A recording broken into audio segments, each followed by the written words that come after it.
Assalamualaikum warahmatullahi wabarakatuh. A'udzu billahi minasyaitonir rajim. Bismillahirrahmanirrahim. Alhamdulillahirabbil alamin. Wassalatu wassalamu ala asrofil anbiya'i wa mursalin sayyidina wa maulana Muhammadin wa ala alihi wa sahbihi ajmain. Amma ba'du. Perkenalkan, nama saya Zuni Azza Ubaidah dari kelompok 6 dengan tema tentang dakwah. Untuk materi yang pertama adalah permintaan belajar dari kaum wanita. Wanita sebelum Islam, mereka tidak memiliki peran, dirampas haknya, dan juga diperjualbelikan seperti budak. Berdasarkan hal itu, perempuan juga dilarang untuk mencari ilmu, dikarenakan mereka tidak pantas. Sebelum Islam, wanita dianggap sebagai suatu aib dan pembawa malapetaka bagi keluarga mereka. Sebagaimana terdapat dalam Quran Surat An-Nahl ayat 58-59. A'udzu billahi minasyaitonir rajim. Bismillahirrahmanirrahim. Wa idza busyira ahaduhum bil untha dhalla wajhuhu muswaddan wa huwa kadhim yatawarra minal qaumi min su'i ma busyira bih ayumsikuhu ala hurin am yadussuhu fit turab ala sa'a ma yahkumun. Shadaqallahul azim. Artinya, padahal apabila seseorang dari mereka diberi kabar dengan kelahiran anak perempuan, wajahnya menjadi hitam, merah padam, dan dia sangat marah. Ia menyembunyikan dirinya dari orang banyak disebabkan buruknya berita yang disampaikan kepadanya. Apakah dia akan memeliharanya dengan menanggung kehinaan atau akan menguburnya ke dalam tanah secara hidup-hidup? Ketahuilah, alangkah buruknya apa yang mereka tetapkan itu. Begitulah gambaran wanita sebelum datangnya Islam. Namun, setelah Islam datang, keadaan wanita mulai membaik. Salah satunya ialah mereka diperbolehkan untuk mencari ilmu. Dijelaskan dalam hadis tentang permintaan belajar dari kaum wanita. Bismillahirrahmanirrahim. Hadis Abi Sa'id Khudri qala ja'at imra'atun ila Rasulillah sallallahu alaihi wasallam faqalat ya Rasulullah dhahabar rijalu bihadisika faj'al lana min nafsika yawman na'tika fihi ta'allimuna mimma 'allamakallahu faqala istami'na fi yawmin kada wa kada fastama'na fa'atahunna nabi sallallahu alaihi wasallam fa'alamahunna mimma 'allamahullah summa qala ma minkuna min imra'atin tuqaddimu salasata minal waladi illa kanu laha hijaban minan nar faqalat imra'ah wasnain faqala Rasulullah sallallahu alaihi wasallam wasnain muttafaqun alaih. Artinya, dari Abu Sa'id Al-Khudri radhiyallahu anhu, ada seorang wanita telah datang kepada Rasulullah sallallahu alaihi wasallam lalu berkata, "Wahai Rasulullah, kaum pria telah pergi membawa hadismu, maka tentukanlah olehmu suatu hari kami akan mendatangi engkau, wahai Rasulullah, pada hari tersebut, supaya engkau mengajarkan kepada kami apa yang telah diajarkan Allah Subhanahu wa Ta'ala kepadamu." Maka Rasulullah SAW menjawab, "Berkumpullah kalian pada hari ini dan itu, di tempat ini dan itu." Maka pada hari dan tempat yang telah ditentukan itu, datanglah Rasulullah untuk mengajarkan kepada mereka tentang apa yang telah Allah Subhanahu wa Ta'ala ajarkan kepada Rasulullah SAW. Kemudian Rasulullah SAW bersabda, "Tiada seorang wanita pun di antara kalian yang ditinggal mati terlebih dahulu oleh 3 orang anaknya, melainkan ketiga anaknya itu akan menjadi hijab atau penghalang bagi dirinya dari api neraka." Maka ada seorang wanita dari kalangan mereka yang bertanya, "Wahai Rasulullah SAW, bagaimana kalau 2 anak?" Setelah wanita itu mengulangi pertanyaannya, Rasulullah SAW menjawab, "Sekalipun 2 anak." Hadis riwayat Bukhari dan Muslim. Hadis di atas menjelaskan perhatian Nabi SAW terhadap pendidikan para sahabat, terutama kaum wanita. Dalam hadis ini dapat diketahui yang mana menjelaskan bahwa para wanita meminta kepada Nabi untuk mendakwahi dengan cara mengajarkan segala sesuatu yang telah diketahui Rasulullah SAW, yaitu berupa ilmu agama dan ilmu-ilmu lainnya, sebagaimana beliau telah mengajarkan kepada para sahabatnya untuk diamalkan dalam kehidupan sehari-hari. Hadis di atas juga menunjukkan kebolehan wanita untuk mencari ilmu, di mana Rasulullah SAW ketika diminta oleh para wanita untuk mengajarkan mereka, Rasulullah tidak menolaknya, dan bahkan beliau menentukan waktu di mana para wanita dapat mendapatkan ilmu atau mencari ilmu dalam sebuah majelis. Selain itu, Nabi SAW tidak pernah melarang ataupun membatasi kaum wanita untuk mencari ilmu, dalam arti mempelajari segala sesuatu yang diinginkannya. Untuk materi yang kedua ialah cara mengajar secara bertahap. Dalam pengajaran harus dilakukan secara bertahap, karena manusia tidak dapat menerima segala sesuatu yang belum setara dengan kemampuannya. Oleh karena itu, pendidikan dan pengajaran diberikan secara bertahap. Hal ini sesuai dengan pengajaran yang diajarkan oleh Rasulullah SAW dalam menyampaikan dakwah. Beliau mengajari umatnya dimulai dari perkara penting yang paling mendasar, yaitu ilmu tauhid. Rasulullah SAW bersabda, "Bismillahirrahmanirrahim. Innaka ta'ti qauman min ahlil kitab falyakun awwala ma tad'uhum ilaihi syahadata alla ilaha illallah wa fi riwayati ila ayyuhidullah fa inhum ata'uka lidalika fa'limhum anna Allah aftarada alaihim khamsa salawatin fi kulli yawmin wa lailatin fa inhum ata'uka lidalika fa'limhum anna Allah aftarada alaihim shadaqatin tu'khadu min aghniyaihim faturaddu ala fuqaraihim fa inhum ata'uka lidalika fa iyyaka wa karaima amwalihim wattaqi da'watal madlum fa innahu laysa bainaha wa bainallahi hijab." Artinya, sesungguhnya kamu akan mendatangi suatu kaum dari ahli kitab, maka sampaikan pertama kali kepada mereka ialah syahadat la ilaha illallah.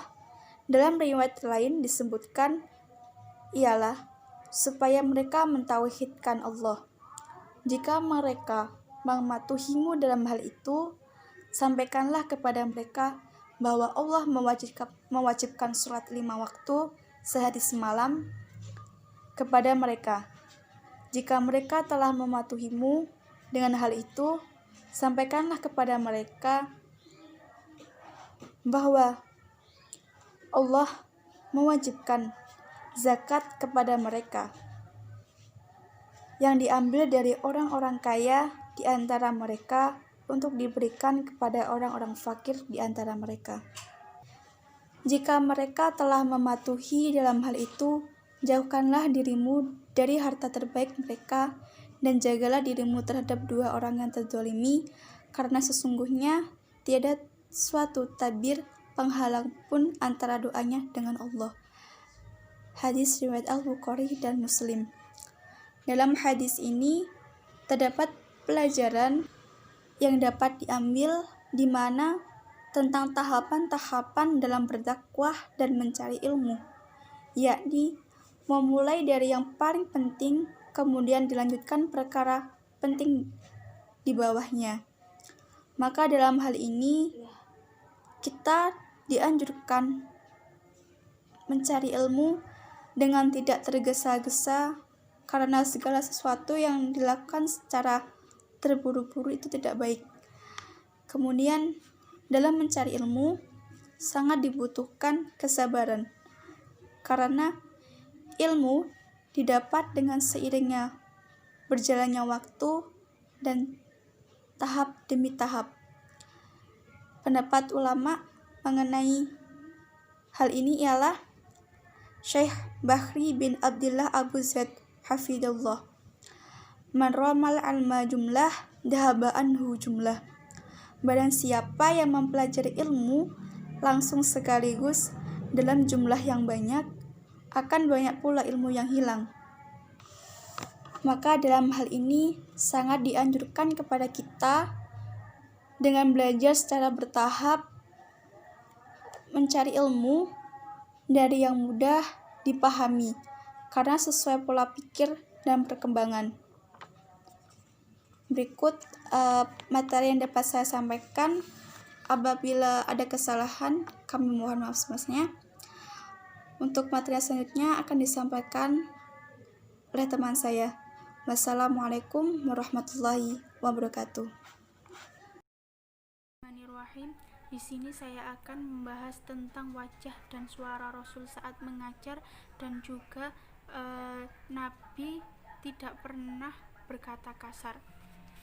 Poin yang pertama yaitu wajah dan suara Rasul saat mengajar. An Aisyah radhiyallahu anha kalamu Rasulillah sallallahu alaihi wasallam kalaman faslan yafhamuhu kullu min yasma'uhu, yang artinya dituturkan dari Aisyah radhiyallahu an berkata, Rasulullah sallallahu alaihi wasallam adalah perkataan yang sangat jelas sehingga setiap orang yang mendengar dapat memahaminya.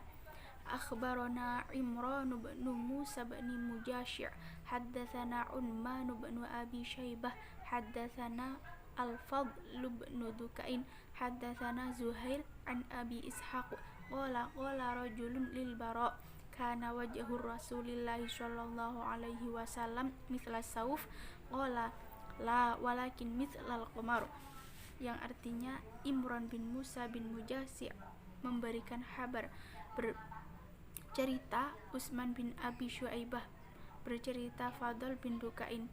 Zuhair dari Abi Ishaq berkata, seorang lelaki bertanya kepada Al-Bara bin Azib radhiyallahu an, apakah wajah Rasulullah sallallahu alaihi wasallam seperti pedang?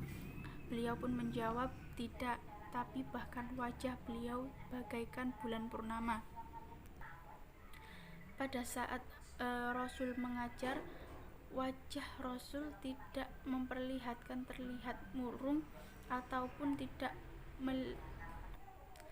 pada saat Rasul mengajar, wajah beliau tidak terlihat murung dan selalu memperlihatkan wajah yang bahagia, dan suara beliau ketika mengajar tidak pernah terlalu keras ataupun tidak terlalu pelan. Rasulullah Shallallahu Alaihi Wasallam ketika berbicara kepada orang lain, beliau selalu berbicara sesuai dengan kadar intelektual mereka. Rasulullah benar-benar berbicara kepada murid yang hadir dengan bahasa yang dapat mereka tangkap pengertiannya, sehingga seorang Arab pedalaman dengan kerasnya karakter mampu memahaminya. Demikian juga dengan lingkungan Arab kota lebih dapat memahaminya. Yang kedua yaitu Rasul Shallallahu Alaihi Wasallam tidak pernah berbicara kasar. An Anasin radhiyallahu an anna Arabiyan bala fil masjid faqala ilaihi ba'dul qaum faqala Rasulullah Shallallahu Alaihi Wasallam da'uhu wa la tuzrimuh qala falamma faragha da'a bidalwi min ma fasabbahu alaihi wa fi riwayatil Muslim thumma inna Rasulullah sallallahu alaihi wasallam da'ahu faqala lah inna hadhil masajid la tasluhu li syai'in min hadzal baul wala qadar innama hiya li dzikrillah washolati wa qiraatil Qur'an. Dikisahkan dalam sebuah hadis bahwa suatu ketika Rasulullah sedang duduk-duduk bersama sahabat di dalam masjid. Tiba-tiba muncul seorang Arab Badui masuk ke dalam masjid, kemudian kencing di dalam masjid. Dengan serta-merta bangkitlah para sahabat yang di dalam masjid menghampirinya seraya menghardiknya dengan ucapan yang keras. Namun Rasulullah Shallallahu Alaihi Wasallam melarangnya untuk menghardik dan memerintahkan untuk membiarkan sampai si badui itu selesai hajatnya. Kemudian setelah selesai, Rasulullah meminta untuk diambilkan setimba air untuk dituangkan pada air kencing tersebut. Rasulullah Shallallahu Alaihi Wasallam kemudian memanggil Arab Badui tersebut dalam keadaan tidak marah ataupun mencela. Beliau pun menasihatinya dengan lemah lembut. Sesungguhnya masjid ini tidak pantas untuk membuang benda najis atau kotoran. Hanya saja masjid itu dibangun sebagai tempat untuk zikir kepada Allah, sholat dan membaca Al-Quran. Melihat sikap Rasulullah yang demikian lembut dan halusnya dalam menasihatinya, timbullah rasa cinta dan simpati Arab Badui tersebut kepada beliau.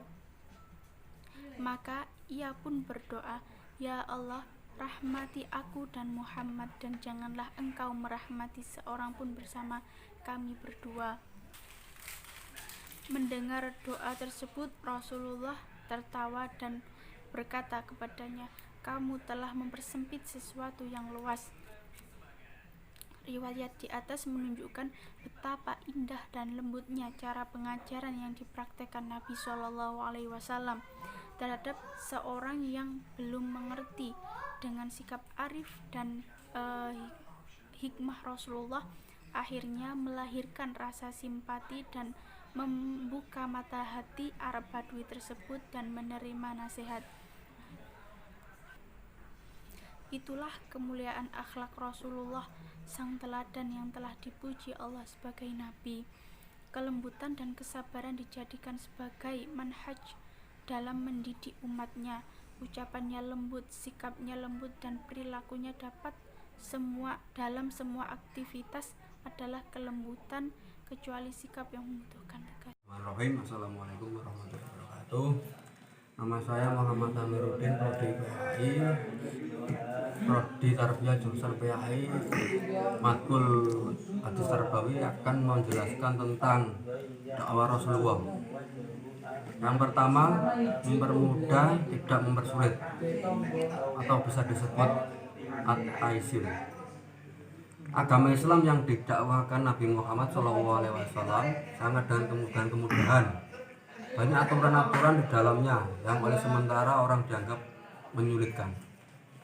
Ternyata tidak demikian.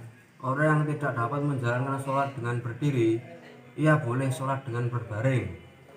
Begitu pula dengan hal bersuci. Apabila ia tidak mendapatkan air, ia boleh bersuci dengan tayamum. Yang kedua, dakwah yang tidak membosankan. Kedekatan Rasulullah SAW dengan para sahabatnya Salah satunya karena kemampuan dalam menyentuh bahasa rasa mereka. Bahasa memang merupakan jendela hati para jamaah. Jamaah dipandang Arafah, setiap lubang pori-porinya kulit meneteskan keringat penyesalan. Penyampaian pesan semenarik mungkin. Selain gaya bahasa yang indah, diperlukan kata-kata yang tepat dalam penyampaian pesan dakwah sesuai dengan situasi yang dihadapi. Dengan kata yang tepat, pesan yang sampai bisa tepat pula. Sebaliknya, sebagaimana sabda Rasulullah SAW yang dikutip oleh Fatihah, yang artinya tidak ada seorang pun yang membicarakan sesuatu kepada suatu golongan dengan cara yang tidak mereka mengerti, kecuali akan menimbulkan kekacauan bagi di antara mereka. Kurang lebihnya begitu. Jika ada salah kata atau ucapan yang saya tidak sengaja, mohon dimaafkan. Assalamualaikum warahmatullahi wabarakatuh.